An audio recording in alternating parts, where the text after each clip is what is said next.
Thanks, Cole. Hi, Ashton. Um, Hi. for an Australian team touring overseas, where do these conditions that you're facing in this series rank in terms of how tough it gets?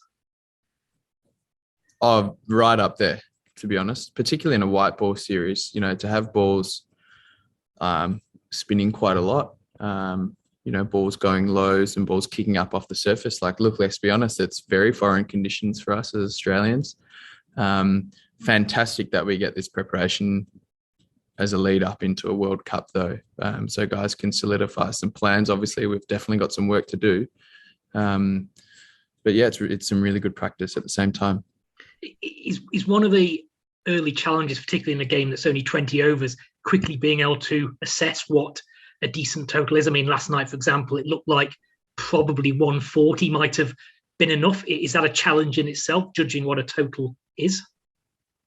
Yeah, it is. I think after the first game, we saw Bangladesh got 130, and we thought we bowled extremely well, and we were quite confident, to be honest, going out there with the bat. And then all of a sudden, you don't get off to a great start, and you can see how much the pitch comes into play. Like, it's really tough to start on. As soon as you build some pressure, it's hard to, um, get to the required sort of run rate.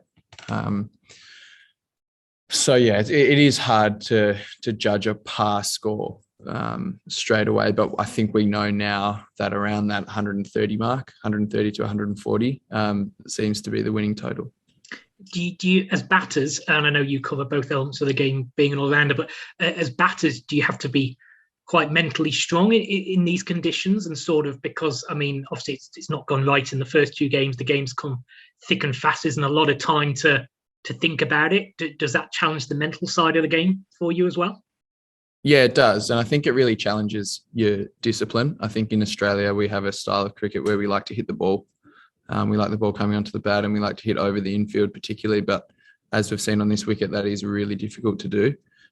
So the discipline to hang in there, hang tough, take the game as deep as possible, and go into the back end of the innings with as many wickets in the shed as possible as well, is super important. And I think we actually started really well last night as opposed to the first game, and then didn't capitalize at the back end where it was the reverse in the first game. So to put a bit more of a complete batting performance together, it's going to take a bit of discipline.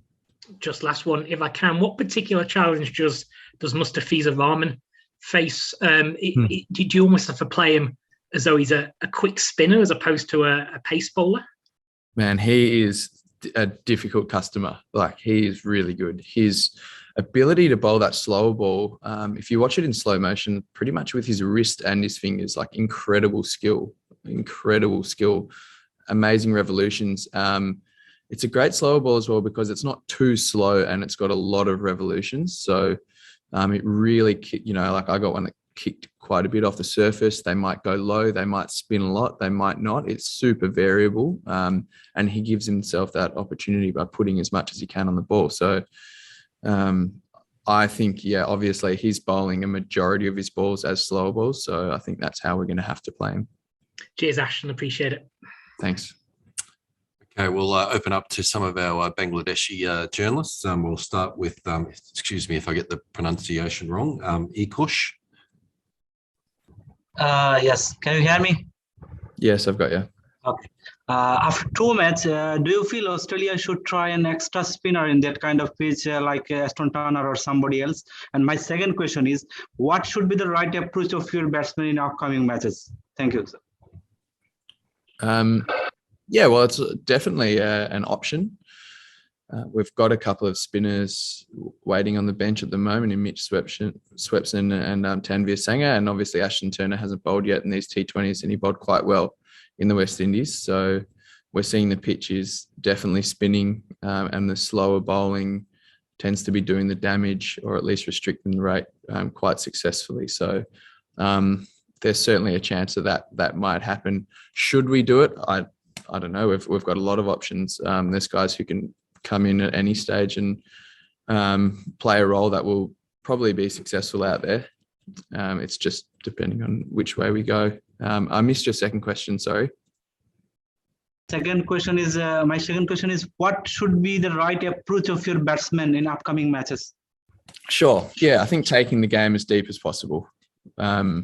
taking the game as deep as possible and going into the back end of an innings with wickets in hand.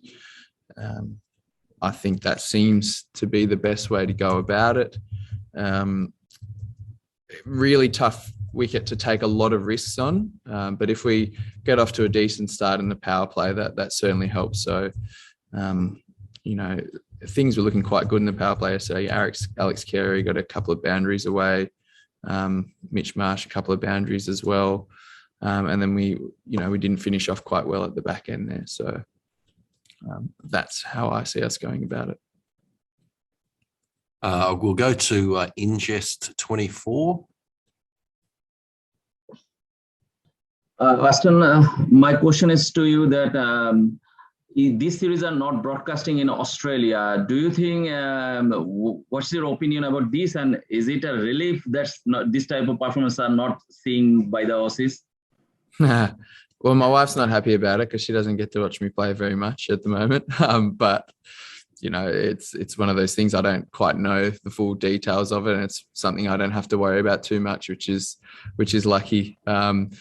Do I think it's lucky that the Australian public aren't seeing that? No. I think everyone wants to watch cricket all the time. Win or lose, people like cricket at the end of the day, and it can be really exciting cricket to watch. So for people who really love the game, different conditions create different learning opportunities. I imagine a child or a kid, boy or girl, watching this game growing up, they're seeing players that they may have never seen before, or bowling styles that you're not used to in Australia. They'll be trying to bowl slower balls like Mustafizur's doing it. So, we're not embarrassed by it or scared of what the public might think. It's just part and parcel of the game of cricket.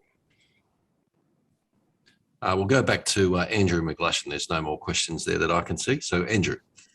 Thanks. I was just going to ask Ashton. Obviously, we don't know what the 11 is going to look like tomorrow, but Matthew did indicate at the start of the series that a few players might get a go. Nathan Ellis is now part of the squad officially because of Riley's injury. You've played against him a bit in the Big Bash. What do you think he would bring to the side? Do you think his skiddy nature of bowling might suit these pitches? I know we've talked about pace off a lot, but do you think he might suit these conditions? Yeah, I think so. He's a very skiddy bowler, not a tall guy, but certainly enough pace there to get some really sharp skid off the wicket. But then also his slower ball is pretty lethal, and he's had a lot of success with that over the last few seasons too. So that would be quite effective on this pitch. One might really fly up, one might go low, but I think just it's a really tough one to pick, having faced it a few times in the nets. There's no real visual cues at all. So I'm sure if he got an opportunity, he'd be quite successful.